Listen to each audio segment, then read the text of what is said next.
Bonjour à tous, dans cette vidéo, nous allons faire et revoir de la modélisation traditionnelle en utilisant le mode édition. Nous allons commencer par faire une cuillère et ensuite nous allons refaire une des tasses que nous avons fait au début du cours. Alors ici, pour ce faire, en partant du cube, nous allons faire tabulation pour rentrer en mode édition, être en mode sélection de face, sélectionner la face du dessus et descendre cette face jusqu'à une épaisseur relativement acceptable pour une cuillère. Une fois que vous êtes arrivé à cette étape, toujours en mode sélection de face, vous allez prendre une des faces en X ou en Y, faites votre choix, et on va la tirer. Alors, pour la tirer, je vais activer le snap pour pouvoir la tirer de 2 unités. Je désactive le snap. Ensuite, je vais faire CTRL-R pour ajouter des loop cuts, et j'en ajoute 3 en utilisant la molette de ma souris. Je clique gauche, je clique droit, et là, j'ai la base pour faire ma cuillère. Alors, avant de continuer, je vais prendre mon objet, le remonter par au-dessus, histoire de continuer plus sereinement. Vous remarquerez que le point central en mode objet est toujours au même endroit. On le changera plus tard. Alors ici, nous allons rester avec ces loops activés et nous allons utiliser le scale pour commencer à donner un shape de cuillère. On va garder le loop du milieu en faisant Alt, clic. Et enfin, on redonne un peu de shape.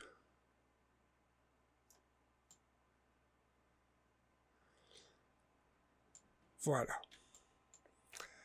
Arrivé ici, on va pouvoir commencer à rajouter des loop cuts à l'horizontale. Donc, à nouveau, CTRL-R, clic molette pour en avoir 2, clic gauche, clic droit. Et là, je vais retourner en sélection de face, et je vais commencer à déplacer mes faces pour donner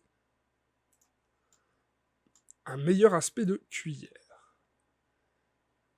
Ici, c'est plus ou moins bon. Et enfin, ici, pour le manche, dans cette direction. Je vais me mettre en vue de Z pour voir ce que je fais. Ça a l'air plutôt bien.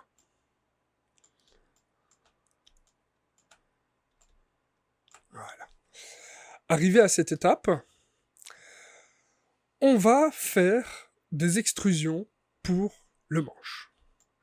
Ici, les extrusions, nous allons faire dans la direction X. Donc, quand nous allons faire les extrusions en appuyant sur E, nous allons tout d'abord rester droit. On appuie sur rien. Et nous allons faire plusieurs extrusions pour pouvoir donner une forme à notre manche. Alors ici, nous allons faire plus ou moins 4 ou 5 extrusions. Alors, ici, à peu près là.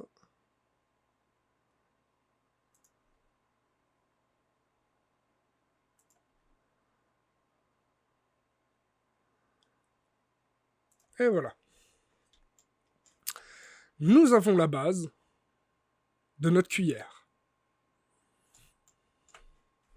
C'est très simple. À partir de là, nous allons ajouter du bevel, faire du déplacement de face, ajouter quelques loop cuts, et enfin terminer avec notre subdivision surface. Et le tour sera joué. Ici, nous allons commencer par sélectionner, toujours en mode face, les faces internes de notre cuillère. Quand on sélectionne, on reste appuyé sur Maj. Et enfin, on va déplacer le shape de notre cuillère. On peut même aller un peu plus bas. Voilà. À partir de là, on va commencer à ajouter un loop cut sur le manche, pour vraiment avoir la définition et pas simplement avoir quelque chose d'arrondi partout. Donc, CTRL R, il est plus ou moins ici, clic pour l'activer, et on va le déplacer plus ou moins ici. Clic une seconde fois, et là nous avons notre loop cut. Et nous avons vraiment un shape pour la cuillère. On va regarder directement ce que ça nous fait. On va dans l'onglet Modifiers, et on va ajouter un Subdivision Surface. On se met à 3, 3. Et là, on peut voir que on a réussi à avoir quelque chose de plus ou moins correct. Ici. Maintenant, ça va être à nous de redonner du volume, une définition et un shape à cette cuillère. À partir de là, on va ajouter un bevel sur l'intégralité du contour, mais on ne va pas utiliser un modifier bevel qui va le faire vraiment partout. Ce n'est pas ce qu'on veut. Ici, nous allons prendre Alt-Clic, Alt-Clic, en n'oubliant pas de rester appuyé sur Shift. Comme vous pouvez voir, ça ne prend pas l'intégralité du loop. Du coup, il faudra faire des sélections multiples. Hop là. On prend bien le contour.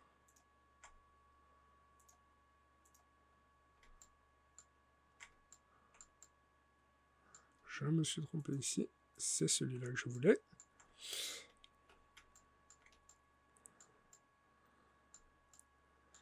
Hop là.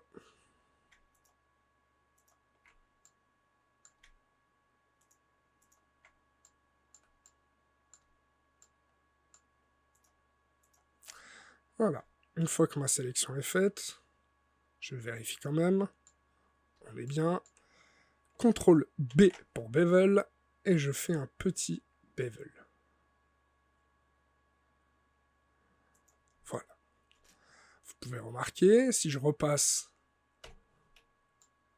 en mode objet, que j'ai défini une épaisseur à mon objet, qui est plus réel. À partir de là,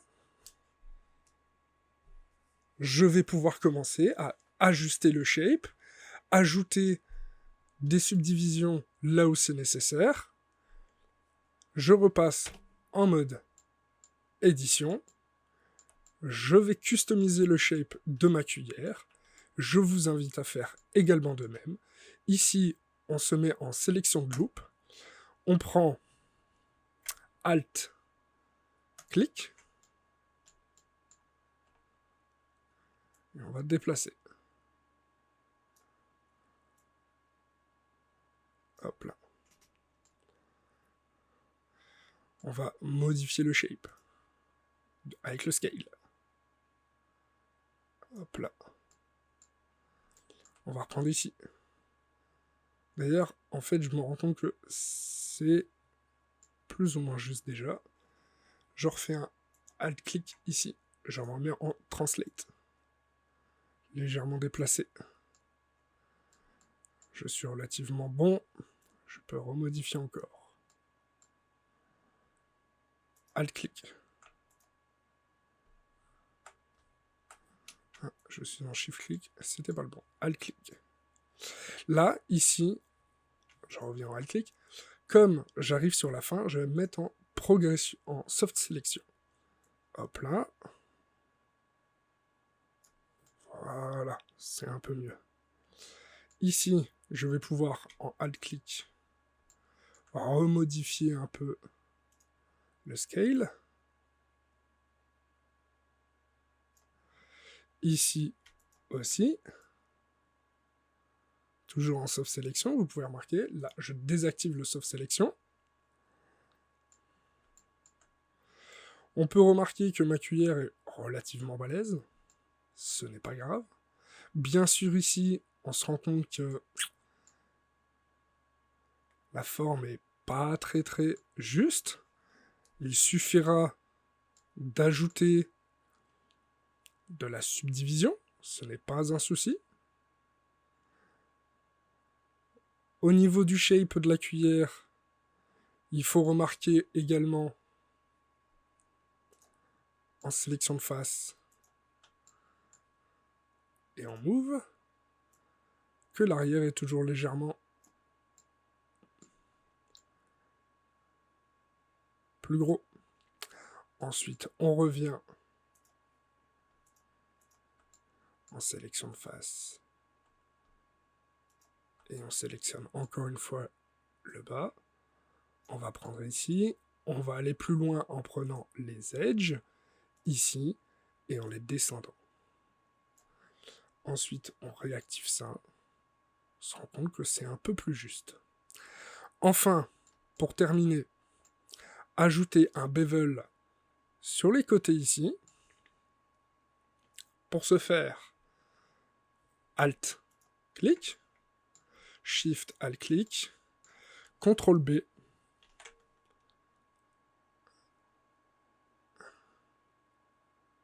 et voilà. On active ici, et vous pouvez voir que vous avez votre cuillère.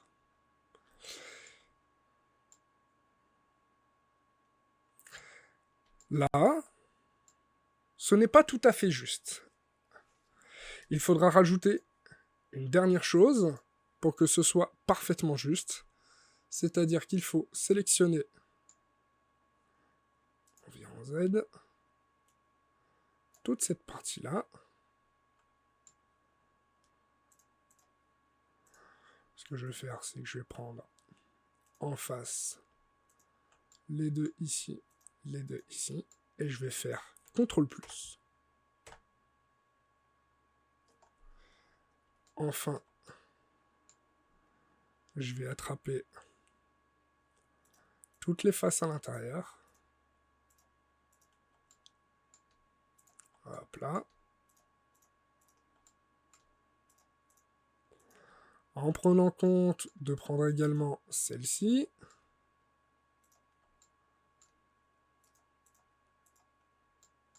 Là. Et à partir de là, je vais appliquer une rotation sur l'axe Y.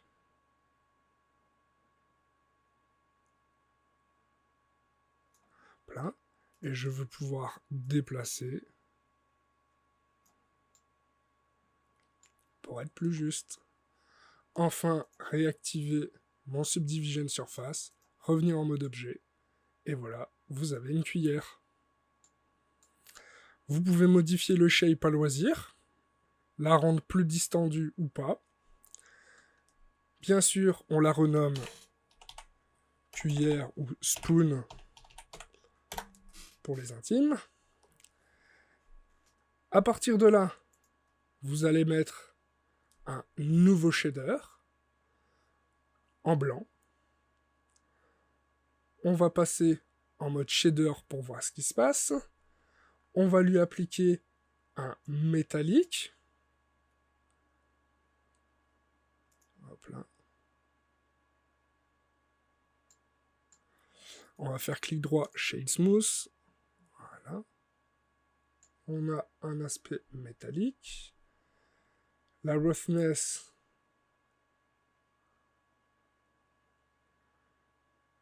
on la mettra 0,3.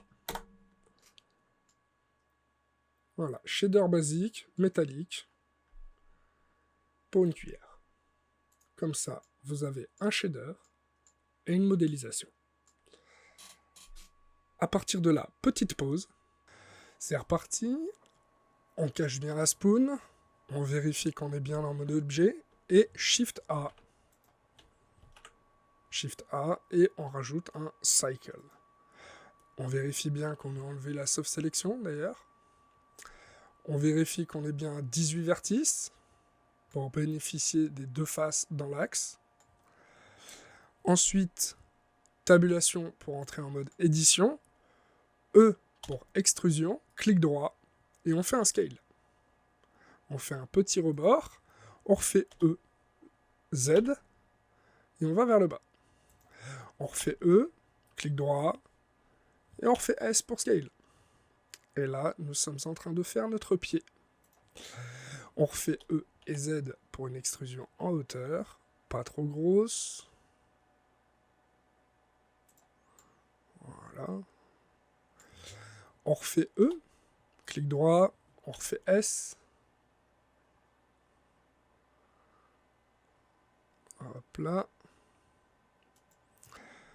On refait E, clic droit, S.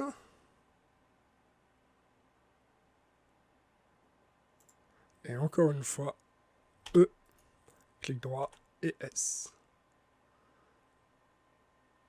On se rapproche au plus près. On se met en vue Z. On se met en sélection de points. On fait espace, merge at center, et hop.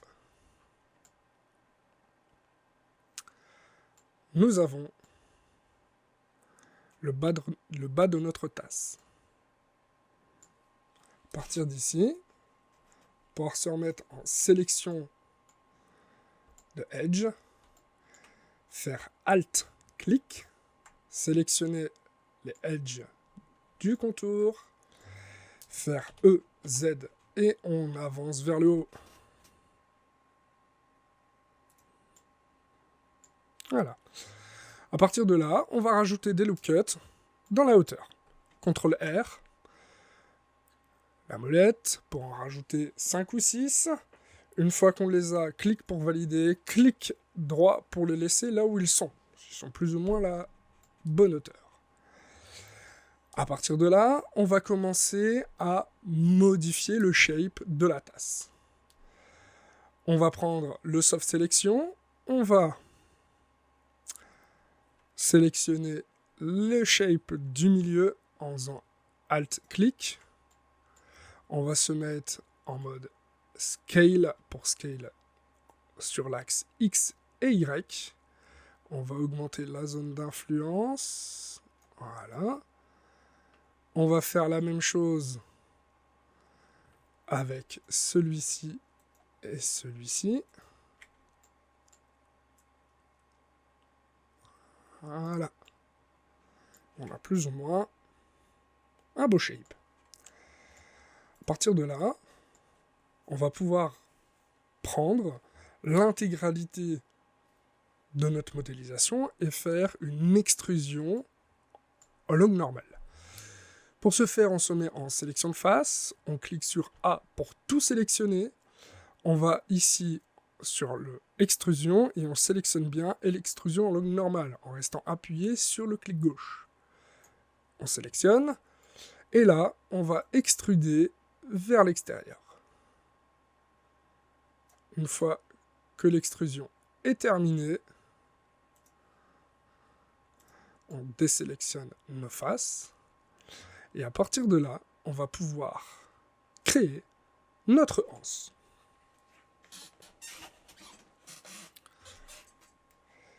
Ou alors, avant de commencer ceci, on va pouvoir ajouter les bevels aux endroits nécessaires.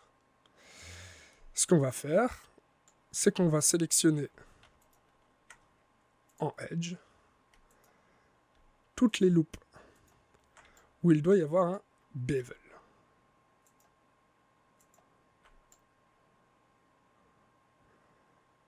Et on va faire hop là,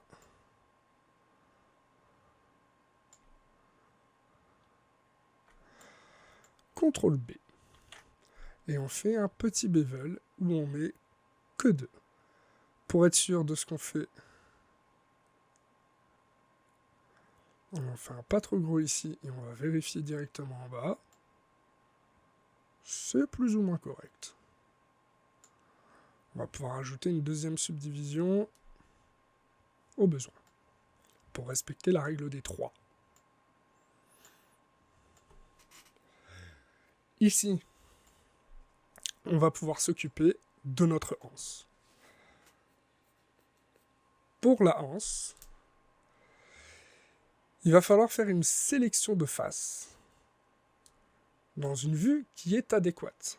Là, ici, pour nous, ça va être l'axe X. Du coup, je vais devoir me mettre en mode Y pour pouvoir faire toutes mes opérations. Mais avant de me mettre dans cette vue, je vais sélectionner les faces qui m'intéressent. Là, en ce qui me concerne, comme je vais appliquer un spin, une seule face fera l'affaire.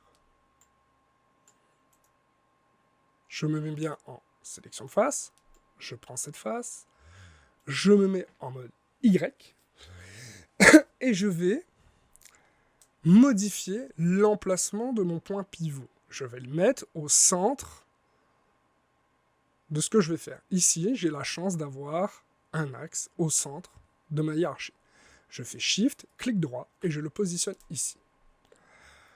Enfin, je vais pouvoir faire mon spin. Mon spin, je vais lui dire, je veux une rotation pas en Z. Je veux que ma rotation se fasse en Y. Et je vais prendre, extruder, au plus proche de ma face.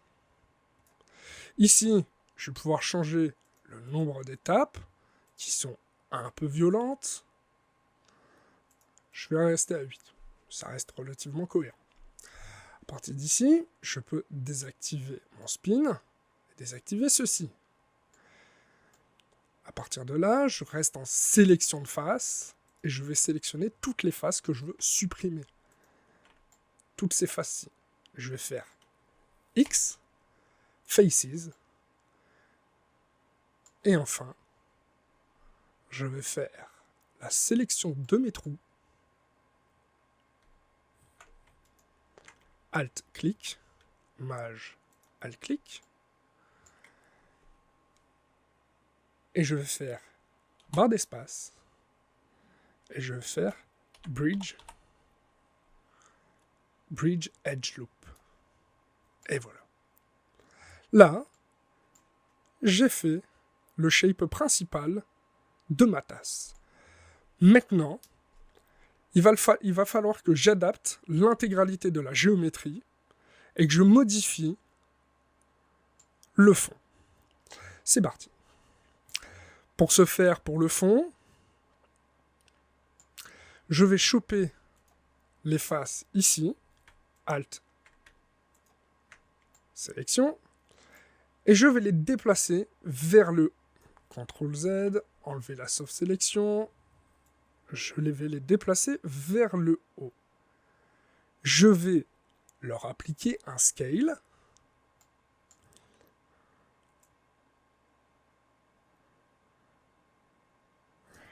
Mauvaise idée le scale. On va rester là-dessus et on va faire plutôt un shrink qui est là. Hop là, ici. Comme ça, on a un tout petit rebord qui ne se verra presque plus. Ici, on va pouvoir également attraper ce point-ci et légèrement l'amener vers le bas. Hop là. On va pouvoir aussi ajouter un loop cut. CTRL R, loop cut en haut. Clic gauche, clic droit. Je vais pouvoir le déplacer légèrement vers le haut. Hop là. Je vais pouvoir ajouter un loop cut ici pour faire cet aspect de faïence écrasée. CTRL R à nouveau, ici, Clic gauche, je vais le placer relativement haut. Un nouveau clic gauche, sauf que si je prends Scale, je vais scale vers l'intérieur. Je chope ce petit curseur, j'appuie sur Maj pour faire quelque chose de plus précis. Hop là. Je vais déjà regarder ce que ça donne. Ajouter un modifier, Subdivision Surface, 3.3.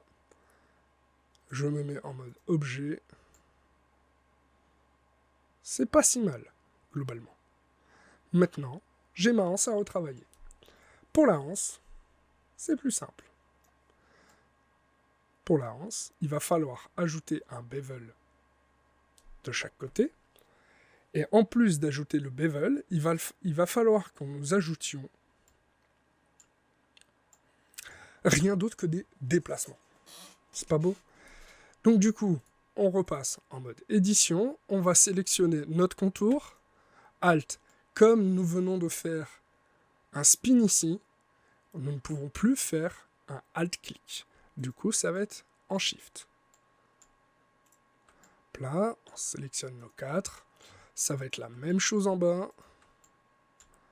Hop là. On vérifie qu'on a bien les 8 côtés. Hop là. Et on va faire CTRL B pour appliquer un bevel. Juste une seule face. Relativement comme ça. On va vérifier ce que ça donne. C'est pas mauvais. Et là, nous allons déplacer nos edges pour donner la forme qui convient à notre anse. Tout d'abord, nous allons commencer par des loop cuts. Toujours en déplacement et avec, pas encore, l'outil de soft sélection qui viendra par la suite. Ce qu'il faut savoir et qu'il faudra essayer d'avoir, c'est ces edges-ci qui soient droites. Pour ce faire, petite rotation, on vient les placer relativement droites. Voilà. On va faire ici, pareil ici. Relativement droite. On va directement la déplacer également. Hop là. Voilà. À partir de là, on va pouvoir commencer à créer notre anse. Et on va pouvoir aussi également ajouter de la subdivision par la suite.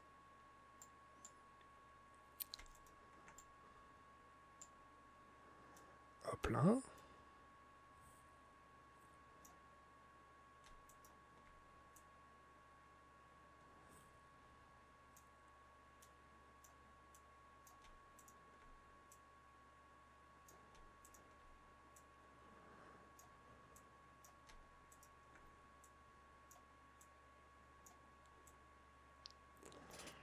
Là, on commence à approcher de quelque chose.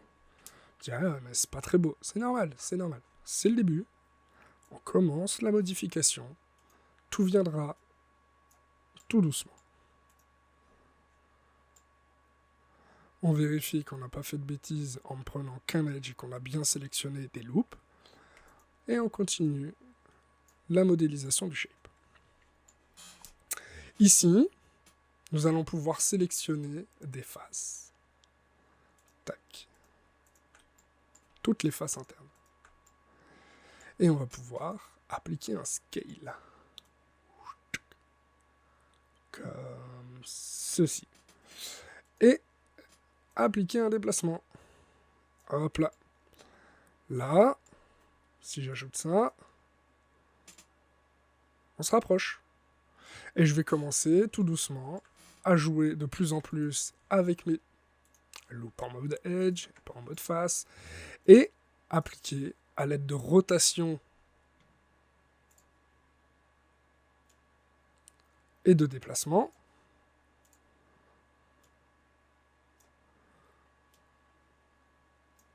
pour avoir un shape acceptable. On rotationne, on déplace.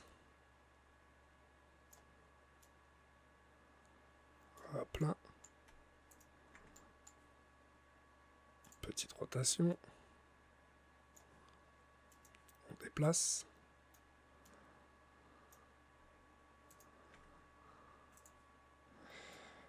Et ainsi de suite. Et ainsi de suite.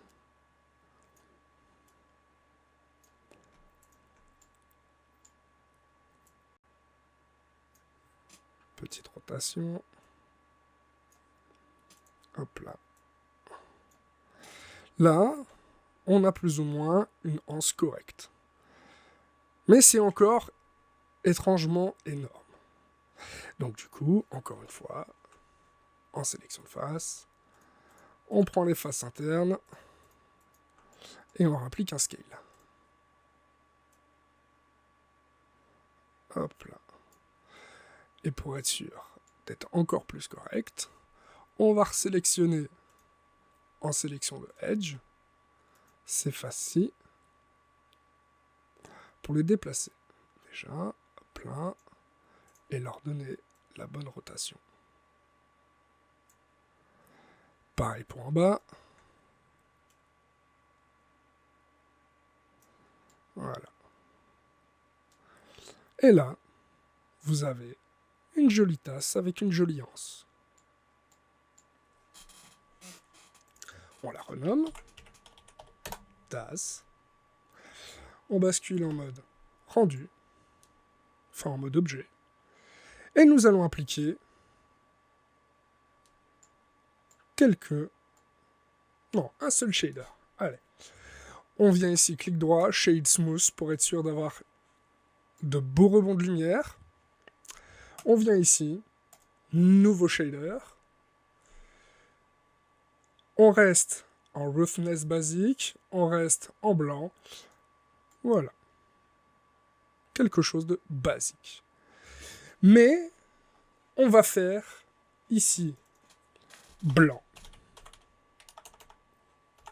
Blanc. Et on va dupliquer, et on va l'appeler bleu.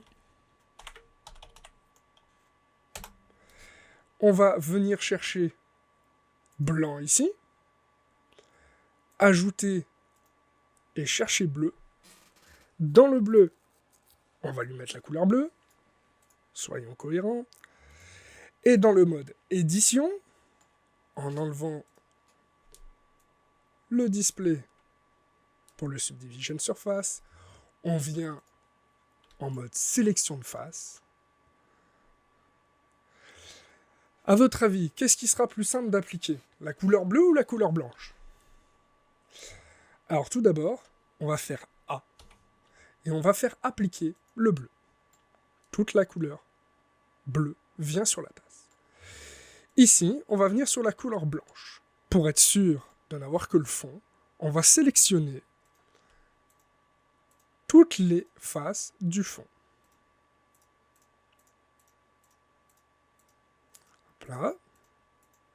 Une fois que c'est sélectionné, CTRL+, pour arriver jusqu'en haut.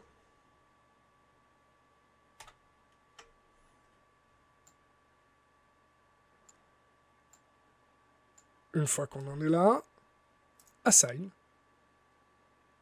En étant sur le blanc, désolé, Assign. Maintenant, le pied ne va pas rester également bleu. Sélection. En faisant Alt-clic. CTRL+, blanc, Assign. Voilà, un shader basique de couleur sur votre tasse. Vous pouvez réactiver ceci, rebasculer en mode objet, la déplacer. Vous avez une cuillère et une tasse, bien sûr, redimensionner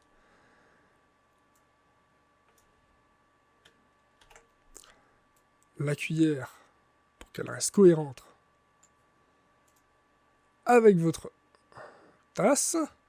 Vous pouvez même la mettre à l'intérieur, comme je suis en train de faire. Hop là.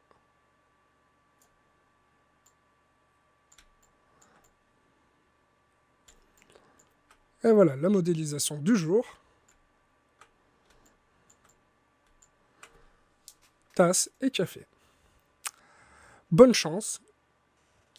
J'attends vos rendus La semaine prochaine, nous serons le 28 et j'attends également un rendu de ce que nous avons fait lors du dernier cours avec les options de snap et de déplacement. Bonne chance à vous.